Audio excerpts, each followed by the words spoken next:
your gas and electricity bills, contact your supplier to discuss ways to pay what you owe. Your supplier has to help you come to a solution.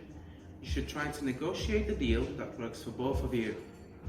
Speak to your supplier again if they think they are charging you too much or you're struggling to afford the repayments. You can try to negotiate a better deal. If you don't, or you don't stick to a plan previously agreed to, your supplier might make you have a prepayment meter installed. Your supplier can't make you move to a prepayment meter if it wouldn't be safe or practical. This means you can refuse to move to a prepayment meter if you have an illness or a disability or if it means that you'd be harmed if your gas and electricity was cut off. You can also refuse if you wouldn't be able to get to your meter. They also can't disconnect you between October the 1st and March 31st if you have children under the age of 16.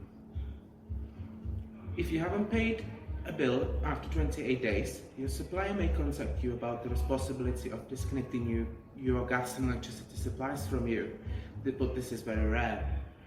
If your gas and electricity supplier increases its prices, they should tell you in a reasonable amount of time before the change takes place, unless you are on a staggered or tracked tariff, in which case you won't get reminded of the increase. You should complain to your supplier if you think they haven't given you a reasonable notice.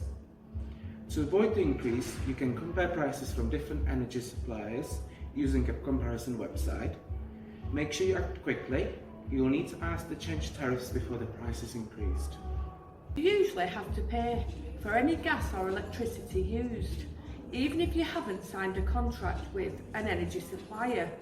If you pay your landlord energy, you don't have to pay the energy supplier as well.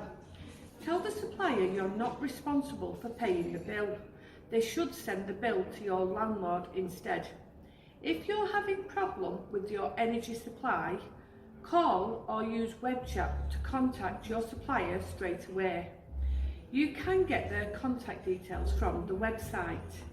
Tell them what's happening and what you want them to do about it. They might be able to sort it out there and then. If your supplier won't answer the phone or send you a reply in writing, you can complain. They should send you a decision letter within 8 weeks.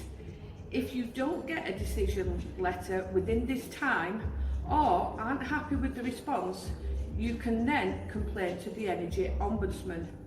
If you need help complaining, you can contact the Citizens Advice consumer helpline for free and impartial advice.